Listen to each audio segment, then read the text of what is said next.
তাহলে আমরা কিভাবে পেটের ক্যান্সার চিকিৎসা করি? পেটের ক্যান্সার চিকিৎসার 5টি উপায় আছে। প্রথমটি হলো সার্জারি, দ্বিতীয়টি হলো কেমোথেরাপি, তৃতীয়টি হলো রেডিয়েশন, চতুর্থটি হলো টার্গেটেড থেরাপি, আর পঞ্চমটি হলো ইমিউনোথেরাপি। একজন অনকোলজিস্ট হিসেবে আমি পেটের ক্যান্সারকে 3 ভাগে ভাগ করব। একটি হলো প্রাথমিক পেটের ক্যান্সার, যা পেটের উপরের স্তরেই সীমাবদ্ধ থাকে।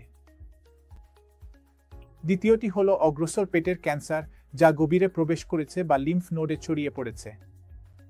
আর 3 নম্বর পেটের ক্যান্সার, যা পেটের বাইরেও ছড়িয়ে পড়েছে, যেমন লিভার, ফুসফুস, হাত বা পেটের ভেতরের অন্য অঙ্গগুলোতে। যদি প্রাথমিক পেটের ক্যান্সার হয়, যা কেবল পেটের উপরের স্তরেই সীমাবদ্ধ থাকে, তাহলে এই ধরনের ক্যান্সার শুধু এন্ডোস্কোপির মাধ্যমেই চিকিৎসা করা যায়। যদি সময়মতো সঠিকভাবে মূল্যায়ন করা যায় এবং ক্যান্সারটি দ্রুত ধরা পড়ে, তাহলে এন্ডোস্কোপিক পদ্ধতিতে এগুলো অপসারণ করা সম্ভব এবং বড় ধরনের সার্জারি এড়ানো যায়। যেসব ক্যান্সার পেটের গভীরে প্রবেশ করেছে বা লিম্ফ নোডে ছড়িয়ে পড়েছে, সেগুলোর জন্য একাধিক ধরনের চিকিৎসা লাগতে পারে। মাল্টিমোডালিটি ট্রিটমেন্টে আমরা সাধারণত কয়েকটি সাইকেল কেমোথেরাপি দিই, এরপর সার্জারি করা হয় এবং পরে আবার বাকি কেমোথেরাপির সাইকেলগুলো সম্পূর্ণ করা হয়। যেসব টিউমার লিভার, ফুসফুস, হাত বা পেটের ভেতরের অন্য অংশে ছড়িয়ে পড়েছে, সেগুলোর জন্য আবার কেমোথেরাপি, টার্গেটেড থেরাপি বা ইমিউনোথেরাপি লাগতে পারে।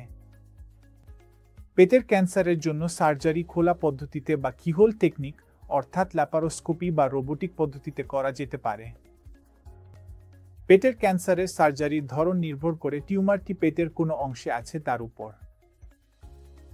এতে কখনো শুধু পেটের একটি অংশ, আবার কখনো পুরো পেটই কেটে ফেলতে হতে পারে। এই অপারেশনের সময় টিউমার থেকে ড্রেন হওয়া সম্ভাব্য লিম্ফ নোডগুলো একসাথে সরিয়ে ফেলা হয়। এবং একবার টিউমার ও লিম্ফ নোডগুলো সরিয়ে ফেলা হলে, তখন হজমনালী পুনর্গঠন করতে হয়, অর্থাৎ আপনার ক্ষুদ্রান্ত্রের কোনো অংশের সাথে সংযোগ করে দিতে হয়, যাতে খাবার সহজে যেতে পারে।